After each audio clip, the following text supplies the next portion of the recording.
আসসালামু আলাইকুম, কেমন আছেন আপনারা সবাই? সকাল সকালে মেয়ে দৌড় ফিরে এসে বলল, আম্মু দেখো ভাইয়া কতগুলো মাছ নিয়ে আসছে।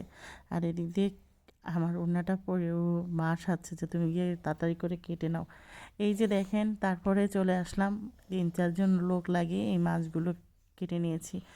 অনেক আগেই কিন্তু এই মাছগুলো খেয়েছি, অনেক দিন পরে এই মাছগুলো দেখে খুবই ভালো লাগছে। তাই আর তর হলো না, এই কেটে নিলাম 3-4 জন মিলে।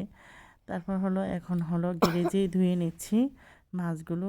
এত ভালো লাগছিল এই মাছগুলো, বেসিক্যালি এখন তো পাওয়াই যায় না, একদম একদম ফ্রেশ ছিল। তারপর বিকেলে বাচ্চারা বায়না করছে, মা বারবিকিউর খাবো, এই যে শীত চলে আসছে। আর এখন তো ওদের এই বারবিকিউর প্রায় আমাকে এরকম মেখে চেখে দিতে হবে মশলা।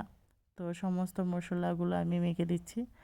আর বারবিকিউর রেসিপি তো আপনাদের আগেও দেখিয়েছি, আমার চ্যানেলে আছে, আপনারা চাইলে ওখান থেকে দেখে নিতে পারেন। আর এখানে কী কী দিলাম সেটা আপনাদের সাথে শেয়ার করি একটু।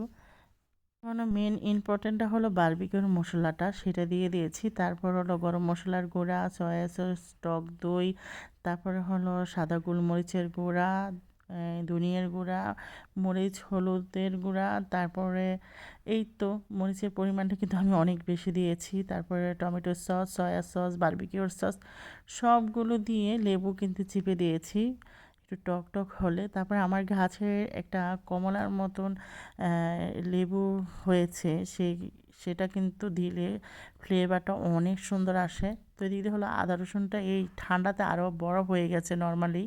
তো আমি বললাম একটু কেটে নাও। তারপর হলো হাত দিয়ে তো এখন খালি হাতে মাখানো যাবে না, তাই এই যে গ্লাস পরে নিলাম। এখন এই যে সরিষার তেল দিয়ে লাস্টে ভালো করে মেখে রেখে দেবো। তো আজকের মতন এই পর্যন্তই।